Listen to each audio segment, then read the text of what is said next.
I think of Star Island. I know a lot of people say it's their heart's home, and that's what comes to mind for me. It's my favorite place to go on Earth, and every time I think about it, I get instantly relaxed. One thing that I like about Star personally is that when I leave the mainland and come to Star Island, I'm able to disconnect both physically and mentally from what's going on in my life on the mainland. And for me, that's a real rest for a week, to be able to let go in that way and not worry about what else is going on. I can be present on the island for that week. It's back to a simpler time, and the island is set up that way. Rustic but adequate. It's rustic but quite adequate. It doesn't need to be a 3-star bedroom. You're not spending your time there anyway. You're spending your time out among your friends and out on the island doing program and other activities. Food is fabulous, and it's prepared for you. You just have to show up. It's where I go to get unplugged. So I think that is why it's my favorite place. It's that time that I allow for myself to kind of connect into something that's bigger and more important than the daily tasks and the laundry list and the grocery shopping and the answering of the 3,000 emails. Star Island has really deepened my spirituality. It's brought me closer to what I think the essential things are in life. A lot of that does not have to do with newspapers and radios and whatever else is going on in the world.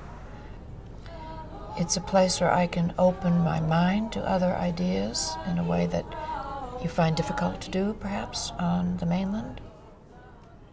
It's much easier to experience your feelings about your religion in that environment, I think. I found myself being braver about speaking out on my feelings and religion in that environment. So I guess I grew up as my children did out there.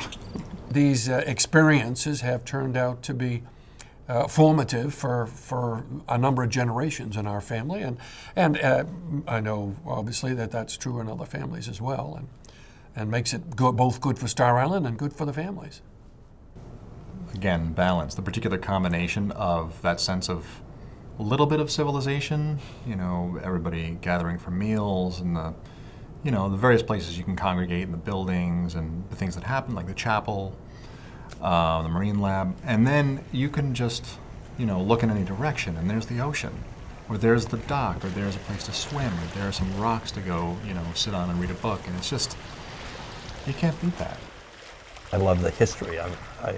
When I went to college, I was a history major, and I've written books on the history of the islands and reprinted books on the history of the islands, and I think about walking up to candlelight, and I think, just think, 250 years ago, maybe 300 years ago, people walking up the same path, going to this, in some cases, the same building or an earlier building, and here we are, we're still here, we're still doing this, and there's some houses that are still here that have been here for a couple of hundred years.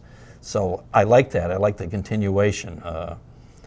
There's a tradition and a what I'd call a heritage that if you tried to meet someplace else, you wouldn't have that.